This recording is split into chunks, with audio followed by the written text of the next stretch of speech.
नमस्कार दोस्तों, आदाब, शब बख़ैर। आशा करता हूँ आप सभी सुरक्षित होंगे। तो दोस्तों, पहले के वीडियो में मैंने आपको बताया है कि हमें स्पार्क को कैसे कॉन्फ़िगर करना है, स्पार्क को कैसे यूज़ करना है, स्पार्क का कमांड प्रॉम्प्ट कैसे ओपन करना है। हमने सीखा है कि हम स्पार्क को कैसे स्टार्ट कर सकते हैं। तो दोस्तों, स्पार्क को यूज़ करने के हम लोगों के पास बहुत सारे तरीके हैं। इन द सेंस, अगर आप स्पार्क को पाइथन के साथ यूज़ करना चाहते हैं तो आप कर सकते हैं, आप स्केला के साथ करना चाहते हैं तो भी आप कर सकते हैं, आप अगर आर लैंग्वेज के साथ करना चाहते हैं तो भी कर सकते हैं और जावा के साथ भी कर सकते हैं। तो दोस्तों, अगर आप स्पार्क को स्केला के साथ करेंगे तो उसके लिए मैं आपको आगे के लेक्चर्स बनाऊंगा। तो दोस्तों, मैं ये चाहता हूँ कि हम अपनी मातृभाषा में आगे बढ़ें और इसको पढ़ें और सीखें और अपने दोस्तों और अपने जिन्हें ज़रूरत है सीखने की उन तक पहुंचाएं। तो दोस्तों, आगे स्टार्ट करने से पहले मैं आपको बताना चाहूँगा कि आज हम क्या करेंगे। तो दोस्तों, आज हम स्केला के बारे में पढ़ेंगे और स्केला में वेरिएबल डिफाइन करेंगे और उसका प्रैक्टिकल करेंगे। अगर आप स्केला को समझना और सीखना चाहते हैं और अगर आप जावा बैकग्राउंड से हैं तो ये आपके लिए बहुत अच्छा होगा कि आप इजीली गेन कर लेंगे, आप इजीली लर्न कर लेंगे, क्योंकि जावा के और स्केला के बहुत सारे सिंटैक्स सिमिलर हैं। तो कहते हैं, अगर आप कभी भी कोई एक लैंग्वेज सीख लें और उसके बाद जब आप कोई थर्ड लैंग्वेज या सेकंड लैंग्वेज सीखना चाहें तो बहुत ज़्यादा इजी पड़ती है। तो उसी के कॉन्सेप्ट में यहाँ पे कहा गया है कि अगर आप जावा आपको आती है तो बहुत अच्छी बात है। और दोस्तों, इसे क्रिएट किया है मार्टिन ऑर्डरस्काई ने। और कब क्रिएट किया है? ये 2003 में। और ये ऑब्जेक्ट ओरिएंटेड भी है और फंक्शनल ओरिएंटेड भी है। तो दोस्तों, ये थोड़ा नए नए लोगों को जो नई नई प्रोग्रामिंग सीखते हैं उनको कंफ्यूजेबल लगता है कि यार ये ऑब्जेक्ट ओरिएंटेड भी है और फंक्शनल लैंग्वेज भी है। तो मैं बताना चाहूँगा, ऑब्जेक्ट ओरिएंटेड का अर्थ ये होता है कि यहाँ पे आप क्लासेस बना सकते हैं और फंक्शनल लैंग्वेज का मीनिंग ये होता है कि वहाँ पे आप फंक्शन डिफाइन कर सकते हैं, सिर्फ और सिर्फ फंक्शन, और उसके बेसिस पे आप उसको रन कर सकते हैं। तो दोस्तों, यहाँ पे मैं आपको एक बात बताना चाहूँगा, जब आप सी सीखते हैं या जावा सीखते हैं तो सी में आपको बताया जाता है कि आपको फंक्शन कैसे डिफाइन करना है और जावा में आपको बताया गया है कि क्लासेस कैसे डिफाइन करना है। तो सिमिलरली, अगर आप स्केला सीखेंगे तो आपको दोनों चीज़ के बारे में बताया जाएगा। फंक्शनल बनाकर भी आप क्लास को रन कर सकते हैं और एक क्लास का ऑब्जेक्ट बनाकर को रन कर सकते हैं। और नेक्स्ट है, Scala can be install on any Unix और विंडोज बेस्ड सिस्टम। तो दोस्तों, मैं ये बताना चाहूँगा कि आप स्केला का इंटरप्रेटर तो होता नहीं है, स्केला का कंपाइलर होता है, तो आप उसको कहीं भी इंस्टॉल कर सकते हैं। एक्चुअली ये JVM बेस्ड होता है और इसके लिए हमें जावा 1.8 और उससे ग्रेटर वर्जन की रिक्वायरमेंट होती है। तो दोस्तों, यहाँ पे मैं इस लेक्चर में आपको वेरिएबल डिक्लेयर करना सिखाऊंगा, बिकॉज हम थोड़ा थोड़ा लेकर आगे बढ़ेंगे, एकदम से हम कंप्लीटली नहीं पढ़ेंगे। तो वेरिएबल डिक्लेरेशन में, variable are the named space in memory and compiler allocation reserve location according to the data type of the corresponding variable. तो दोस्तों, यहाँ पे ये बताया गया है कि आप अगर वेरिएबल डिफाइन करते हैं और उसका मीनिंग ये होता है कि आप मेमोरी में उसको वेरिएबल को मेमोरी एलोकेट कर रहे हैं।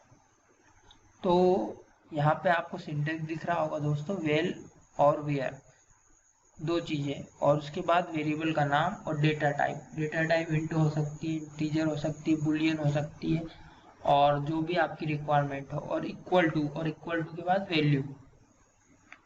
तो वैल्यू में आपको जो भी यूजर की वैल्यू है वो स्टोर कर सकते हैं।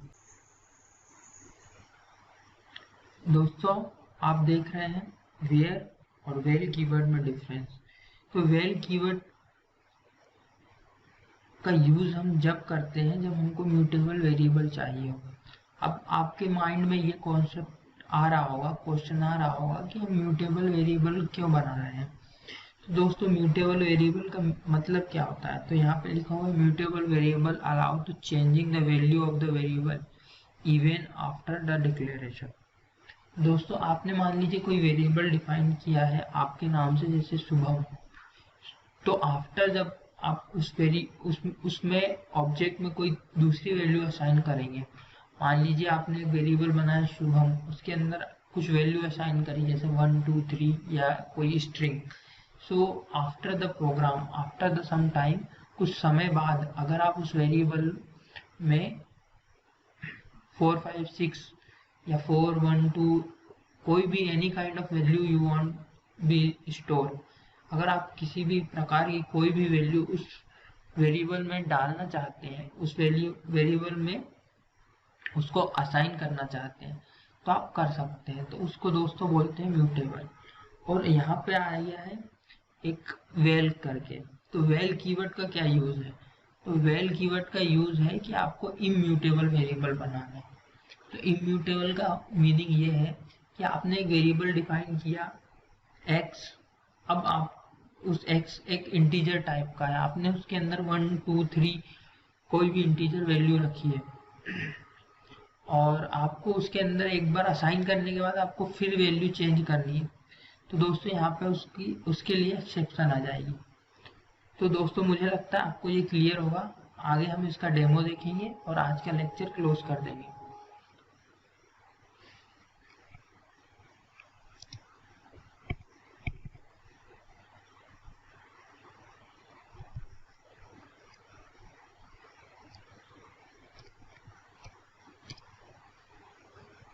दोस्तों ये मैंने अपना ओपन करके रखा है स्पार्क। अगर आप नए हैं तो मैं आपको स्टार्टिंग से बताऊंगा, और इसको कैसे कॉन्फ़िगर करना है आप मेरे पुराने लेक्चर में देख सकते हैं। मैं कमांड प्रॉम्प्ट ओपन करूंगा और यहाँ पे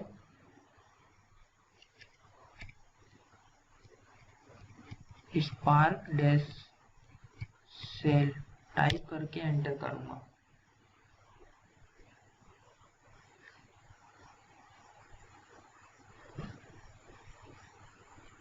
और ये लोड हो रहा है।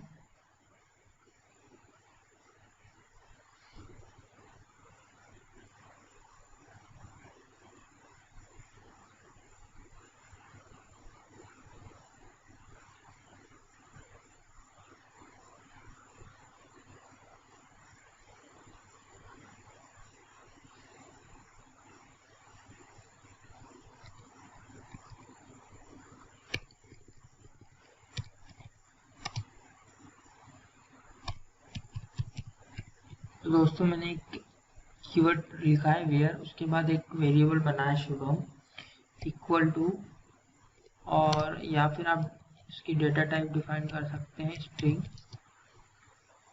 और इक्वल टू, और उसकी वैल्यू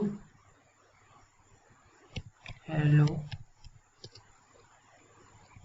वर्ल्ड।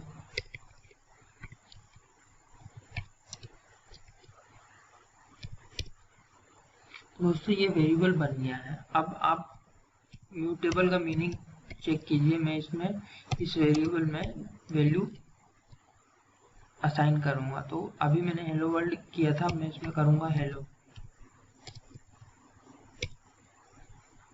तो दोस्तों ये आसानी से असाइन हो गया और ये वर्क भी कर रहा है। अब दोस्तों मैं आपको वेल से क्रिएट करूंगा एक वेरिएबल x, उसकी टाइप होगी इंट और वैल्यू होगी 1 2। दोस्तों मैंने इंटी कर दिया है, डिफाइन कर दिया है। अब मैं इसकी वैल्यू चेंज करूंगा। सो दोस्तों आप यहाँ पे देख रहे हैं कि हमें एरर मिल गई है। तो आशा करता हूँ आप सभी को ये लेक्चर समझ में आया होगा और आप जुड़े रहिए। नेक्स्ट लेक्चर में मैं इसके आगे का कॉन्सेप्ट क्लियर करूंगा और धीरे धीरे करके हम स्केलर को कंप्लीट कर लेंगे। और कुछ बिग डेटा कॉन्सेप्ट भी मैं लेके आऊँगा आगे। तो प्लीज़ प्लीज़ प्लीज़ जुड़े रहिए। Thank you so much. Bye, take care.